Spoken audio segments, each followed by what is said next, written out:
ውሃ ፍርሃት ሲታይበት ምን ይሆን የሚመስለው?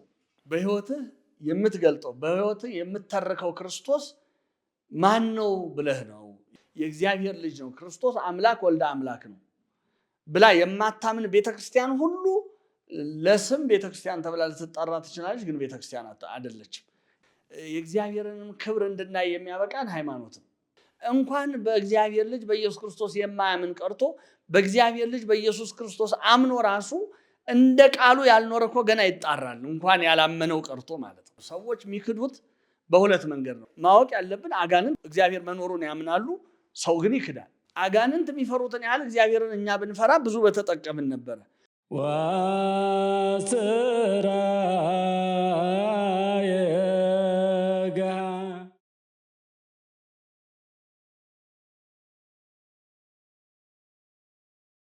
መድኃኒታችን ኢየሱስ ክርስቶስ ይህ ከሆነ ከ30 ዓመት በኋላ እንደው በመካከል ያሉትን ብዙዎቹን ባለፈው ትምህርታችን ተርከናል።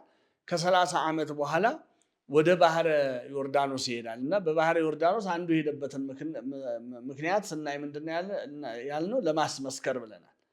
እዛ ባህረ ዮርዳኖስ ከዮሐንስ ሊጠመቅ በሄደበት ጊዜ ራሱ ዮሐንስ እናንተ የማታውቁት በመካከላችሁ ቆሟል፣ አንድ ሰው ከኔ በኋላ ይመጣል፣ ከኔ በፊት ነበርና ከኔ ይልቅ የከበረ ሆኗል እያለ ሲናገር ነበር። ራሱ ነግሮናል። ደግሞ ዮሐንስ በደንብ አድርጎ ነው ይህንን ያስረዳን።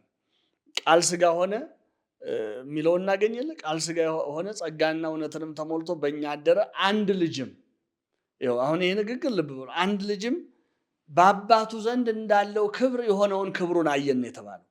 አንድ ልጅ በአባቱ ዘንድ እንዳለው ክብር የሆነውን ክብሩን አየን ብሎ ስለ ክርስቶስ ይናገራል። እዚሁ ስፍራ ላይ ዮሐንስ 1 ላይ ማለት ነው ይናገራል። እና ዮሐንስ ጌታችን ወደሱ መጣ። ምንድን ነው? ከሰማይ ቃል መጣ፣ የምወደው ልጄ ይህ ነው፣ በእርሱ ደስ ይለኛል። ሁለተኛስ መንፈስ ቅዱስ በርግብ አምሳል መጥቶ በጌታችን ላይ ሲያርፍበት አየ፣ ሲወርድበት አየ። እንግዲህ ይህንን ያዘና ዮሐንስ ምን አለ? እኔ አይቻለው አለ። አሁን እዛ የዮሐንስ ወንጌል ምዕራፍ 1 ቁጥር 34 35 አካባቢ ስናነብ ዮሐንስ መጥምቅ ምን ይላል? እኔ አይቻለው፣ እርሱ የእግዚአብሔር ልጅ መሆኑን መስክሬያለሁ ይላል። ምክንያቱም ያየው ነገር አለ። ምንድነው ያየው? አንደኛ ራሱ ጌታችን ሲጠመቅ ያየው ነገር አለ። አሁን በቤተክርስቲያን እንደምንተርከው በባህረ ዮርዳኖስ ላይ የሆነው ነገር ባህርን ረየት ወጎየቶ ዮርዳኖስን ይገባ ድሬው ባህር አየች ሸሸችም አይደለም። ዮርዳኖስም ወደ ኋላው ተመለሰ። ያን ነገር አይቷል። ሪው ከማያት ወፈሩ፣ ውሃዎች አይተው ፈሩ። ፍርሃተ ማይ የውሃውን መፍራት። እንግዲህ ይሄን አሁን እንዴት ብለን ልንናገር? ውሃ ፍርሃት ሲታይበት ምን ይሆን የሚመስለው? እንደው አሁን ጠቢብ ነኝ መርማሪ ነኝ የሚል ሰው ይሄን መርምሮ በነገረን። ውሃ ሲፈራ ማለት ውሃ ስሜት ገልጦ ሲያሳይ ምን እንደሚመስል ብናውቅ ደስ ማለት እና ውሆች አይተው ፈሩህ ነው እኮ ያለ። እንግዲህ ውሃዎች አይተው ሲፈሩ ዮሐንስ ተመልክቷል። ይሄ ትንቢተ ነቢያት ሲፈጸም ተመልክቷል። እንደገና ደግሞ ከገናናው ክብር ከሰማያት ድምፅ ተሰምቶ ቃል መጥቶ ይህ የምወደው ልጄ ነው በእርሱ ደስ ይለኛል የሚል አየ። መንፈስ ቅዱስ ሲወርድ አየ። ስለዚህ ዮሐንስ ምን አለ? አሁን እኔ አይቻለሁ፣ ስለዚህ እሱ የእግዚአብሔር ልጅ እንደሆነ መስክሬያለሁ። ዮሐንስ ራሱ ያንን መንገድ ሊጠርግ አይደለም የመጣው። እንግዲህ አንድ የሰማ ነው። እንግዲህ ከሰማይ አባቱ ሲመሰክር እያየን ነው። ከምድር ደግሞ አሁን ዮሐንስ ሲመሰክር ሰማን። እንግዲህ የታመኑ ምስክሮች እየተቆጠሩ ነው በማያምኑ ላይ። እስራኤላውያን ቢክዱ የዮሐንስ መጥምቅን ታላቅ ነቢይነት አልካዱ። ጌታችንም በአንድ ወቅት በቤተ መቅደስ የነበረውን የርግብ ሻጮችና የገንዘብ ለዋጮች ጠረጴዛ በገለበጠ ጊዜ ይህንን በማን ስልጣን ታደርጋለህ ንገረን ሲሉት አንድ ጥያቄ ልጠይቃችሁ፣ እሱን ከመለሳችሁልኝ በማን ስልጣን እንደማደርግ ነግራችኋለሁ አላቸው። ጥያቄው ምን ነበረ? የዮሐንስ ጥምቀት ከምድር ናት ወይ ከሰማይ ናት? ይህንን ንገሩኝ አላቸው። ምንድን የተባባሉት ፈሪሳውያን የዛን ጊዜ? ከምድር ነው እንዳንል አሉ። ህዝቡ ሁሉ ዮሐንስ ነቢይ እንደሆነ ያውቃሉና ይጣላናል ህዝቡ። እነሱም ይህንን ያውቃሉ፣ አልካዱ። ይጣላናል። ከሰማይ ነው እንዳንል ደግሞ ለምን አላመናችሁበትም ይለናል አሉና አናውቅም ነው ያሉት። እሱም አልነግራችሁም ነው ያላቸው። እና ዮሐንስ መጥምቅ ሲመሰክር ሰምተዋል። የዮሐንስ መጥምቅን ምስክርነት ተቀብለው የተከተሉ ብዙዎች አሉ። የዮሐንስ መጥምቅ ደቀ መዛሙርት የነበሩ ዮሐንስ መጥምቅ ያየውን ሲመሰክር እሱ የእግዚአብሔር ልጅ እንደሆነ መስክሬያለሁ ካለ በኋላ ደግሞ ነዋ በግዑ ለእግዚአብሔር የዓለምን ኃጢአት የሚያስወግድ የእግዚአብሔር በግ እነሆ ብሎ ሲናገር አይተው የተከተሉት ደግሞ አሉ። እንግዲህ ዮሐንስ መስክሬያለሁ፣ የመጣው ለምስክርነት ነበረ። መስክሬያለሁ ማን መሆኑን የመሰከረው ስንል የእግዚአብሔር ልጅ መሆኑን። እንዳልኩት ዓለም ከተፈጠረ የእግዚአብሔር ልጅ እንደሆነ የተናገረ የእግዚአብሔር ልጅ እንደሆነም የተመሰከረለት ከክርስቶስ በቀር አናገኝም። በሌሎች በተለያዩ ሚቶሎጂዎች እንደዚህ አይነት ነገር ልንሰማ እንችላለን። በግብፅ ሚቶሎጂ፣ በግሪክ ሚቶሎጂ የአማልክት ልጅ ምናምን እየተባሉ እንደው የሚገርመው በቅርቡ አንድ ነገር ሳዳምጥ ምን የሚል አግኝቻለሁ። ዲያብሎስ የእግዚአብሔር ልጅ እንደሚወለድ ያው ትንቢቱን ይሰማ የለ ነቢያት ሲናገሩ ምን ሲሉ ይሰማ ስለነበረ በተለያዩ ህዝቦች ውስጥ ይሄ እውነት ሐሰት እንዲመስል ይሄ እውነት ሚት እንዲመስል ምንድነው አፈታሪክ እንዲመስል በተለያዩ ህዝቦች ሚቶሎጂ ውስጥ እንዲህ አይነቱን ነገር አስርጿል። በቃ አሁን በግሪክም ብንሄድ እንደዚህ አይነት ሚቶሎጂ ያለ እነ ዜውስ ምናምን ወለዱት የሚባሉ ልጆች አሉ። በዚህ በግብጽ ብንመጣ የነ አይሲስ እንደዚህ ወለዱ የሚባሉት በሚቶሎጂ እንደዚህ አይነት ነገር አለ እና ሚት እንዲመስል ይሄ ነገር አፈታሪክ እንዲመስል ዝም ብሎ አፈታሪክ እንዲመስል እውነት እንዳይመስል እንግዲህ እውነት ሲቆይ ታሪክ ይሆናል ይባላል። እውነት ሲቆይ ታሪክ ይሆናል። ታሪክ ደግሞ ሲቆይ አፈታሪክ ይሆናል አይደለም? እውነት የሆነው ነገር የተከናወነው ነገር ትንሽ ሲቆይ ታሪክ ነው የሚሆነው፣ ሂስትሪ ነው የሚሆነው። ሂስትሪ ትንሽ ሲቆይ ደግሞ ምንድን ነው የሚሆነው? እንደ ሚት ወደ መሆን ነው የሚሄደው። ለምን? ለዛ ነገር እውነተኛነቱን ለማስረዳት የሚቀርቡ ማጠናከሪያ የሚሆኑ መረጃዎች እና ማስረጃዎች እየሳሱ ስለሚሄዱ ተአማኒነቱ እየቀነሰ ሲሄድ ወደ ሚቶሎጂ ይሻገራል። እና ዲያብሎስ ያንን ሁሉ ጥረት አድርጓል፣ ያንን ሁሉ ሙከራ አድርጓል በተለያዩ ህዝቦች ውስጥ እየገባና ግን ስናይ በብሉይ ኪዳን መጻሕፍትን ብንመረምር እኔ የእግዚአብሔር ልጅ ነኝ ብሎ የተገለጠ ከእርሱ በቀር ማን አንሰማም። ይሄ ደግሞ እንግዲህ በቅዱስ ገብርኤል ምስክርነት ሲጀምር እናያለን። ዮሐንስ ወንጌላዊ እንግዲህ ይሄ እንደው ከእንትን ሳንወጣ ከዮርዳኖስ ሳንወጣ በዮርዳኖስ የምወደው ልጄ ይሄ ነው በሱ ደስ ይለኛል የምትለዋ ንግግር እንደገና ሌላ ቦታ ስትደገም እናያታለን። ጌታችን በአንድ ወቅት ደቀ መዛሙርቱን ሰዎች ማን ይሉኛል ብሎ ጠይቋቸዋል። በፊልጶስ ቂሳሪያ ሰዎች ማን ይሉኛል ብሎ ሲጠይቃቸው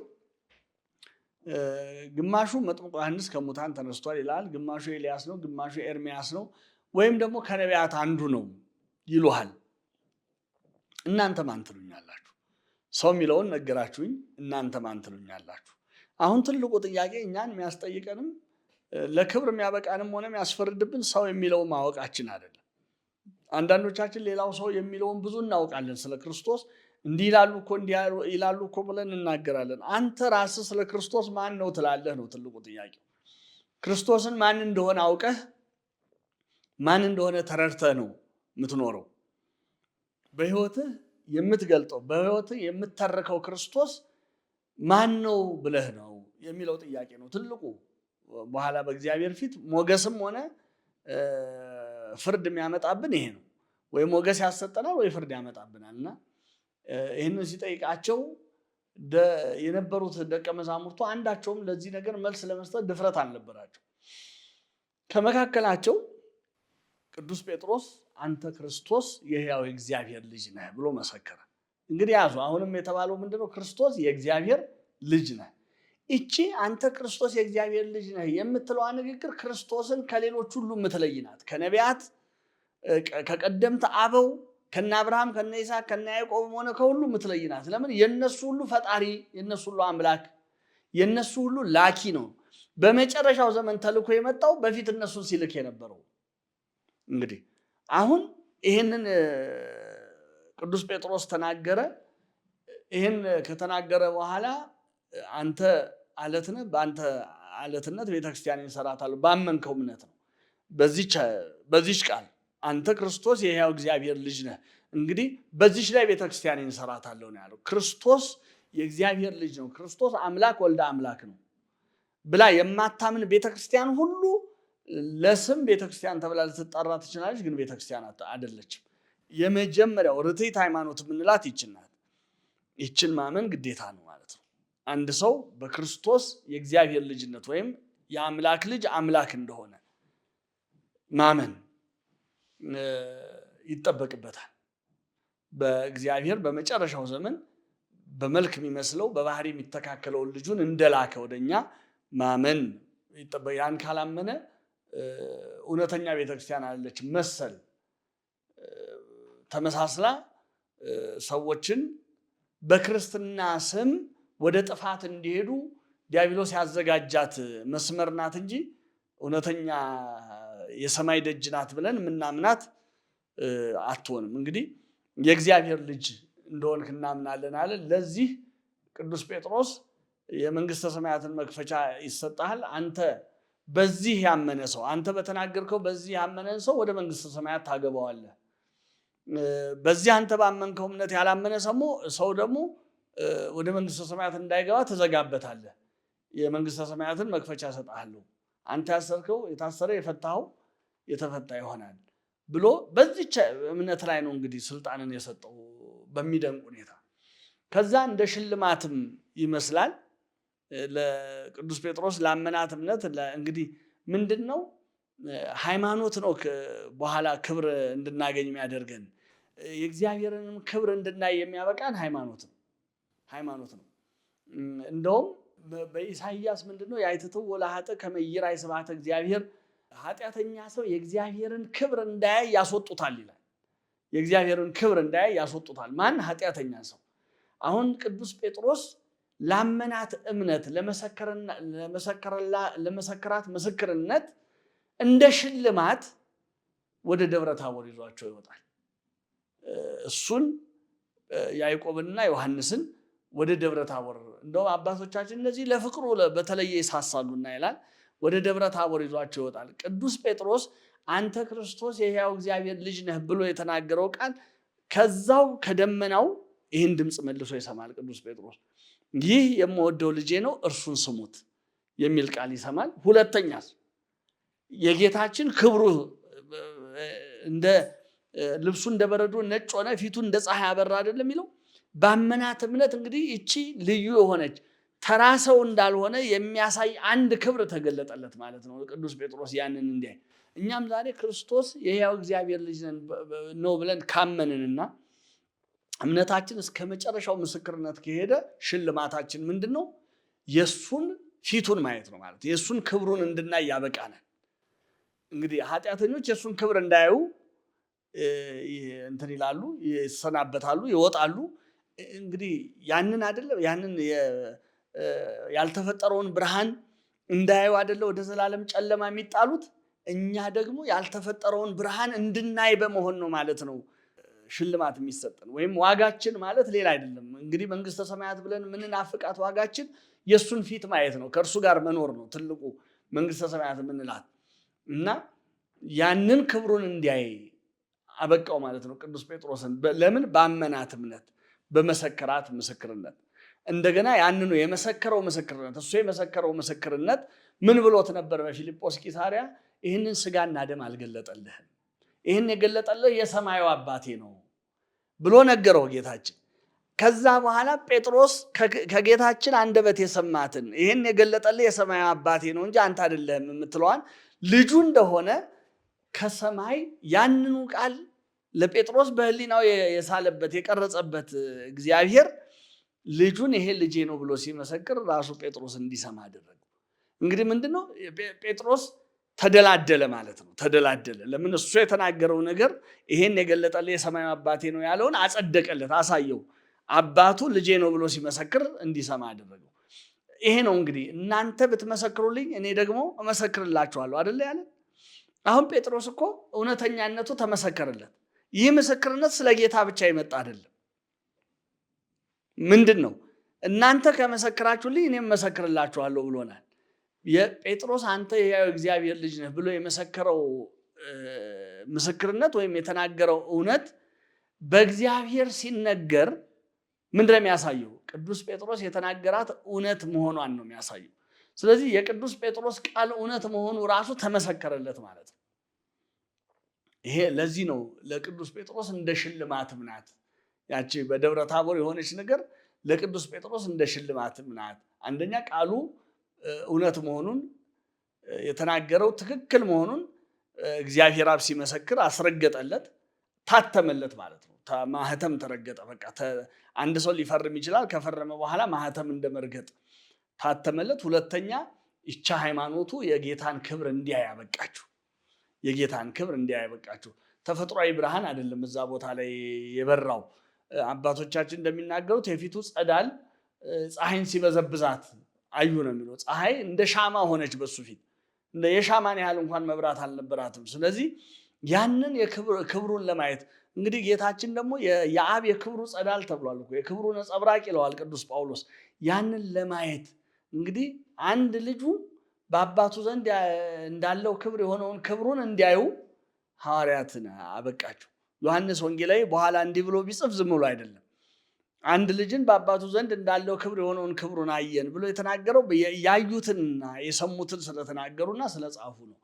እና ይሄ አንዱ የእግዚአብሔር ልጅ መሆኑ የተመሰከረበት ሁኔታ ነው። ሌላ ስፍራ ቅዱስ ዮሐንስ ራሱ በወንጌሉ ብዙዎቻችን የምናውቃት በዮሐንስ ወንጌል ምዕራፍ 3 ቁጥር 16 ላይ ያለች በእርሱ የሚያምን የዘላለም ሕይወት እንዲኖረው እንጂ እንዳይጠፋ አንድያ ልጁን እስኪሰጥ ድረስ እግዚአብሔር ዓለሙን እንዲሁ ወዶታል። አንድያ ልጁን እስኪሰጥ ነው የተባለው። ተቀዳሚ ተከታይ የሌለው አንድ ልጁን እስኪሰጥ ድረስ ተቀዳሚ ተከታይ የለውም። ይህ ልጁ ደግሞ ከአባቱ በዘመንም አያንስም በስልጣንም አያንስም። አባቱ በዘመንም አይቀድመውም በስልጣንም አይበልጠውም። አባቱን በመልክ የሚመስለው በባህሪ የሚተካከለው አንድ ልጁን ወደዚህ ዓለም ላከው፣ ወደዚህ ዓለም መጣ። ሁላችንም ለምን እንደመጣ ተጽፏል። የእግዚአብሔር ልጅ ወደዚህ ዓለም የመጣው ወይም እግዚአብሔር ልጁን የላከው በዓለም እንዲፈርድ አይደለም፣ ዓለም በልጁ እንዲድን ነው እንጂ።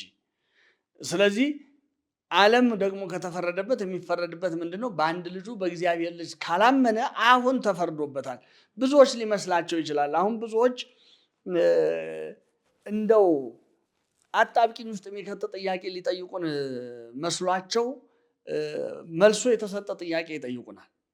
እና ብዙ ጊዜ ደግሞ እኛ ይሄ በዓለም ላይ አሁን ይሄ ፖለቲካሊ ኮሬክት ፖለቲካሊ ኢንኮሬክት የሚል ነገር ይሄ ምንድን ነው የሚባለው እርስ በርስ በመሸነጋገል መኖር ስለለመድን እውነታን መናገር እንደ ኃጢአት፣ እውነታን የሚናገር ሰው እንደ አክራሪ፣ ከኔ በላይ ማንም የለም እንደሚል አሁን በእንደዚህ አይነት ቃላቶች ስለ እውነት ምስክር እንዳይኖር እውነተኞችን የማሸማቀቅ ስራ ዓለም ትሰራለች። አያችሁ፣ እውነት ስትነገር አንተ ራስን ከኔ በላይ የለም እያልክ ነው፣ የሌላን ሃይማኖት እያንቋሸሽክ ነው፣ ሌላውም ለራሱ እውነት ነው። ሌላው ለራሱ እውነት ሊሆን ይችላል። ለሌላው እውነት የሆነው ለእኔ እውነት አይደለም። በቃ እውነታው የቱ እንደሆነ እኮ ጊዜ ይገልጠዋል። ምንም የሚያጨቃጭቅ ነገር የለም። ግን ብዙ ጊዜ እንደዚህ በማለት ይሄ ለፖለቲካል ሲስተም ለምን እንዲመች በማድረግ ሰውን እውነታን እንዳይመሰክር፣ እውነታን እንዳይኖር፣ እውነታን እንዳይናገር የማሸማቀቅ ወይም እውነት የሚናገሩትን ሰዎች ወደ ጥግ ለመግፋት የምትደረግ ሙከራለች። እና እናንተ እንደምትሉት በክርስቶስ የማያምን ክርስቶስ የእግዚአብሔር ልጅ መሆኑን የማያምን ጠቅላላ ገሃነም ነው ወይ ሲኦል ነው ወይ የሚገባው? ይፈረድበታል ወይ ይላሉ። አሁን ይፈረድበታል ካልን ይኸው በሚሊዮን የሚቆጠር በቢሊዮን የሚቆጠር ህዝብ ሲኦል ይገባል። እሱ እኛ አይመለከተንም። እግዚአብሔር የቁጥር ነገር አስጨንቆት አያውቅም። እግዚአብሔር ራሱም ነግሮናል። የተጠሩ ብዙዎች ናቸው፣ የተመረጡት ግን ጥቂቶች ናቸው ብሎናል። እንኳን በእግዚአብሔር ልጅ በኢየሱስ ክርስቶስ የማያምን ቀርቶ በእግዚአብሔር ልጅ በኢየሱስ ክርስቶስ አምኖ ራሱ እንደ ቃሉ ያልኖረ እኮ ገና ይጣራል። እንኳን ያላመነው ቀርቶ ማለት ነው። እንኳን ያላመነው ቀርቶ ይህን እውነት ሰዎች ስም ያወጡልናል ብለን ወይም ደግሞ ሰዎች ሊሰጡት ከሚገባው ወንበርና መድረክ ያገሉናል ብለን ይህንን እውነት መደበቅ አንችልም። ይህን እውነት እንድንመሰክር ነው የተላከ። አሁንም የምንለው ኢየሱስ ክርስቶስ የእግዚአብሔር ልጅ እንደሆነ የማያምን ይፈረድበታል አይደለም የምንለው፣ ተፈርዶበታል። ፍርደኛ ነው። አሁን በቃ አብቅቷል። ይሄንን እኔ አይደለም የምናገረው፣ እኔ ከአባቶቼ የተቀበልኩትን ነው የምናገረው። ለምን? መጽሐፉ ይሄን አስቀምጧል። እግዚአብሔር ዓለም በልጁ እንዲድን ነው እንጂ በዓለም እንዲፈርድ አላከውም ይልና ሰዎች ስራቸው ክፉ ስለነበረ ከብርሃን ይልቅ ጨለማን ወደዱ። ብርሃን ወደዚህ ዓለም መጥቶ ነበረ። ስለዚህ ሰዎች ግን ስራቸው ክፉ ስለነበር ከብርሃን ይልቅ ጨለማን ወደዱ። አሁን ፍርዳቸው ይህ ነው ይላል። ፍርዳቸው ከብርሃን ይልቅ ጨለማን መውደዳቸው ነው። ምክንያቱም ብርሃን የተባለ ክርስቶስ ነው። ክርስቶስን አለማመን ጨለማ ነው። እና ምን ይላል? በአንድ ልጁ እግዚአብሔር ዓለምን እንዲያድን በላከው በአንዱ ልጁ በኢየሱስ ክርስቶስ ያላመነ አሁን ተፈርዶበታል የሚለው መጽሐፉ እንጂ ወደፊት ገና ይፈረድበታል አለ። አሁን ተፈርዶበታል። ያልተፈጠረውን ብርሃን እንድናይ ወደ ዓለም የመጣ ያልተፈጠረ ብርሃን ነው ክርስቶስ። ቅዱስ ዳዊት በብርሃንከ ንራይ ብርሃነ ይላል። በብርሃንህ ብርሃንን እናያለን ይላል። ዘላለማዊውን አባት እግዚአብሔርን ለማየት ብርሃን የሆነውን ዘላለማዊውን አባት እግዚአብሔር አብን ለማየት በክርስቶስ ማመን ግዴታ ነው። በክርስቶስ ብርሃንነት ካልሆነ ያኛውን ብርሃን ማየት አንችልም። ባልተፈጠረው ብርሃን ነው ያልተፈጠረውን ብርሃን የምናየው እንጂ ኢየሱስ ክርስቶስን ክዶ ኢየሱስ ክርስቶስ የእግዚአብሔር ልጅ እንደሆነ አላምንም ብሎ አይ እግዚአብሔር ግን ይቀበለኛል እንዲህ የሚባል ነገር የለም። ስለዚህ ምናልባት ይህን ሲሰሙ የሚያዝኑ፣ የሚናደዱ፣ የሚቆጡ ሊኖሩ ይችላሉ። ከትልቅ ሐዘን ጋር በውስጣችን በልባችን ከተሸከምነው የሚጠብቃቸውን ነገር በማወቅ በልባችን ከተሸከምነው ሐዘን ጋር ስለነሱ አብዝተን ከመጸለይ ጋር የምንነግራቸው እውነታ ግን ገና ፍርድ አይደለም የሚጠብቃቸው፣ አሁን ፍርድ ውስጥ ናቸው። ከዛ ፍርድ ለመውጣት መፍትሄው ምንድን ነው? ኢየሱስ ክርስቶስ የእግዚአብሔር ልጅ እንደሆነ ማመን ነው። ኢየሱስ ክርስቶስ የእግዚአብሔር ልጅ በዚህ ምድር ተገልጦ ለእኛ የከፈለውን ዋጋ ለእኛ የከፈለውን የደሙን ዋጋ አውቆ ወደ እርሱ ፊትን መመለስ። ያን ስናደርግ ነው የእግዚአብሔር ልጆች እንድንሆን ስልጣን የሚሰጠን። የእግዚአብሔር ልጆች እንድንሆን ስልጣን ከተሰጠን ደግሞ ልጆች ከሆንን ወራሾች ነው የምንሆነው። ይሄ የቅዱስ ጳውሎስ ንግግር ነው። ልጆች ከሆንን ወራሾች ነን ብሏል። ያ ካልሆነ በልጁ ካልሆነ ወደ እርሱ መቅረብ የሚችል የለም። እዚህ የዮሐንስ ወንጌል ምዕራፍ 14 ቁጥር 6 ላይ ግልጽ አድርጓል መድኃኒታችን ኢየሱስ ክርስቶስ መንገድና እውነት ሕይወት እኔ ነኝ፣ በእኔ በቀር ወደ አብ የሚደርስ ማንም የለም ብሏል። በእኔ ካልሆነ በእኔ ካላመናችሁ እኔን ልጁ ብላችሁ ካላመናችሁ እሱን አባት ብላችሁ ልታምኑት አትችሉም ነው። ለምን? ክርስቶስን ልጅ ካላልን እግዚአብሔርን አባት ልንለው አንችልም። ክርስቶስ ደግሞ ልጅ ያልሆነበት ጊዜና ወቅት የለም። ይሄ ከዘላለም ነው የምንለው። ከዘላለም ስንል መቼ? ከሆነበት ጊዜ ጀምሮ፣ ከጊዜ በፊት በዚህ ጊዜ በማይባል ሁኔታ ውስጥ ነው ይሄ ነገር የተፈጸመው። ለምን? እግዚአብሔር ከዘላለም ጀምሮ አባት ብለን ልንጠራው የምንችለው ክርስቶስን ከዘላለም ልጅ ብለን ከጠራ ነው። ልጅ ከሌለ አባትነት የለማ። ልጅ በሌለበት አባትነት የለም። ይሄንን አምኖ ያልተቀበለ ሰው ይፈረድበታል አይደለም። ይፈረድበታልማ ገና እኮ ወደፊት የሚሆን ነገር ነው። አሁን በፍርድ ውስጥ ነው ተብሎ ነው ዮሐንስ ወንጌል ምዕራፍ 3 ከቁጥር 16 ጀምሮ የተጻፈው። እና ምንድነው ለዚህ የሚያበቃው ብለን ስንናገር ክርስቶስ የእግዚአብሔር ልጅ መሆኑን አለማመን ነው። የሚደንቀው ነገር ይሄንን የእግዚአብሔር ልጅ መሆኑን ክርስቶስ የእግዚአብሔር ልጅ መሆኑን ዲያብሎስ አንዳንድ ጊዜ ራሱ የሚጠራጠሩን ማለት ለማመን የሚዳዳውን ነገር ወይም ለማመን የሚፈራትን ነገር ሰዎች ጭልጥ ብለው እንዳያምኑ ያደርጋቸዋል። እሱ ግን ለማመን ይፈራታል። ያቺ ነገር እውነታ እንዳላት ያውቃል። ሰዎች ምናልባት ትንሽ ርህራሄ የሚደረግላቸው ለምን ነው? ሰዎች የሚክዱት በሁለት መንገድ ነው። በማወቅ ይክዳሉ፣ ባለማወቅ ይክዳሉ ሰዎች። ዲያብሎስ ምንጊዜም አውቆ ነው የሚክደው። አንዱ ዲያብሎስ ክፋቱ ወይም የዲያብሎስ ፍርድ ከሌላው ፍጡር ሁሉ ፍርድ ጽኑ የሚሆንበት ይሄ ነው። እና እኛ ግን ሰዎች በማወቅ ባለማወቅ ልንክድ ስለምንችል እውነታው ሲነገረን ደግሞ ልባችንን ለህኛ ለማድረግ ደግሞ ይጠበቃልና ለምሳሌ ዲያብሎስ ጌታችንን በገዳመ ቆሮንቶስ ሲፈትነው አንዱ ፈተና የነበረው የቤተ መቅደስ አናት ላይ ወስዶ ነው የፈተነውና በተደጋጋሚ ይጠይቅ የነበረው የእግዚአብሔር ልጅ ከሆንክ ነው። አሁን ድንጋዩንም ምን ይለዋል? የእግዚአብሔር ልጅ ከሆንክ ድንጋዩን ዳቦ አድርገህ ብላ። እንግዲህ የእግዚአብሔር ልጅ ከሆንክ ነው ጥያቄው። ልብ በሉ። ቤተ መቅደስ ላይ አናት ላይ ማውጥቶት የእግዚአብሔር ልጅ ከሆንክ መላእክቱን ስላንተ ያዝልሃልና ራስን ከዚህ ወርውር፣ የእግዚአብሔር ልጅ ከሆንክ ናት። አሁን ለምንድን ነው ዲያብሎስ ደጋግሞ የእግዚአብሔር ልጅ ከሆንክ እያለ ጥርጣሬውን የሚገልጠው? አሁን ነው የምትለዋንም እንዳይናገር በአጭር ቁመት በጠባብ ደረት ተገልጦ ነው የሚያየው። ሲራብ ያየዋል። እንግዲህ ዲያብሎስም ኮንፊውዥን ውስጥ ነው ያለው፣ ግራ መጋባት ውስጥ ነው ያለው። አይደለም እንዳይል ደግሞ ሌላው ላይ የማያየውን ነገር ነው የሚያየው። ስለዚህ ከሆንክ እያለ ይጠረጥር ነበር። ጌታችን በተለያየ ጊዜ አጋንንት ያደረባቸው ሰዎች ሊፈውሳቸው በቀረባቸው ጊዜ ወይም ወደሱ ባመጧቸው ጊዜ ይናገር የነበረው አንተ የእግዚአብሔር ልጅ ኢየሱስ ያለ ጊዜ ልታጠፋ የመጣ ሆይ ነው። እንግዲህ በአጋንንት መንደር እንኳን የታመነበትን ነገር ነው የሰው ልጅ እየካደ ያለው። እኛ የአጋንንትን እምነት ለእምነታችን ማስረገጫ አድርገን እየጠራን አይደለም። ግን ማወቅ ያለብን አጋንንት እግዚአብሔር መኖሩን ያምናሉ፣ ሰው ግን ይክዳል። ይሄ ተጽፏል እኮ። አጋንንት የሚፈሩትን ያህል እግዚአብሔርን እኛ ብንፈራ ብዙ በተጠቀምን ነበረ። የእነሱ ፍርሃት ከክፋት አልመለሳቸውም እንጂ አሁን ብዙ ሰው እግዚአብሔርን መፍራት በልቡ አለ ሊል ይችላል። ሁላችንም እግዚአብሔርን ትፈራለህ ብንባል አዎ እፈራለሁ ነው የምንለው። እግዚአብሔርን መፍራት የምትታወቀው ከክፋት ስትመልሰን እንጂ በልቤ ዝም ብዬ እግዚአብሔር እፈራለሁ፣ እግዚአብሔር ይፈርድብኛል፣ ፊቱን ከማየት ተከልክዬ ወደ ጨለማ እጣላለሁ ብሎ አንድ ሰው ዝም ብሎ እስኪያልበው ድረስ እየተንቀጠቀጠ ቢቀመጥ እርባና የለውም። እግዚአብሔርን የሚፈሩ ሰዎች በምን ይታወቃሉ? በድርጊታቸው ይታወቃሉ፣ በሚያደርጉት ነገር ይታወቃሉ። አንደበታቸውን ከሐሰት፣ ከሐሜት፣ ከክፋት ይከለክላሉ።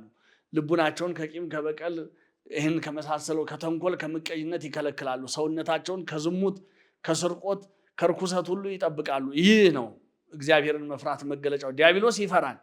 እንደ ያዕቆብ ምስክርነት የያዕቆብ መልእክት ላይ ስናነብ እንደ አጋንንትም እኮ ያምናሉ፣ እንደውም ይንቀጠቀጣሉ ነው ይንቀጠቀጣሉ። እና እንደዚህ አይነት አጋንንታዊ እምነት አለ። እና እኛ በእርግጥ የዲያብሎስን ስራውንም ሆነ ቃሉንም ሆነ እምነቱንም ሆነ እንደ ማስረጃ መጥቀስ አስፈልጎን ሳይሆን የኛ ክህደት መጠኑን ለመግለጥ ነው። አሁን ይሄን የተጠቀምንበት የኛ የክህደት ርቀት ምን ያህል እንደሆነ በአጋንንት ዘንድ እንኳን ያልተካደ ነገር በመካድ ውስጥ ነው የሰው ልጅ አሁን ወድቆ ያለው። ይህንን ርቀት ለማሳየት ነው። እና አጋንንት እንኳን የእግዚአብሔር ልጅ እንደሆነ መስክረው አንተ ኢየሱስ የእግዚአብሔር ልጅ ያለ ጊዜው ልታጠፋን መጣ፣ በእነሱ ላይ የሚፈርድባቸው እንደተገለጠ እኮ አውቀዋል። እኛ አላወቅንም፣ እኛ ፈረድንበት። በእነሱ ላይ የሚፈርደውን እሱን ፈረድንበት እኛ። እነሱ ግን ሊፈርድባቸው እንደተገለጠ ገብቷቸው አውቋቸው እየመሰከሩ ነበር። እኛ ግን ይህን ያህል ነበር በክህደት በድንቁርና ጨለማ ውስጥ ተይዘን ያለ ነው። አሁንም ብዙዎች ተይዘው ያሉት እና የእግዚአብሔር ልጅነቱ ይሄ ብቻ አይደለም። ሌሎችም ብዙ የመጻሕፍት ምስክርነት ማለት በአዲስ ኪዳን በተለያየ ስፍራ የእግዚአብሔር ልጅነቱን በሚደንቅ ሁኔታ የተገለጹባቸው ብዙ የመጻሕፍት ምስክርነቶች አሉ። ዋስራ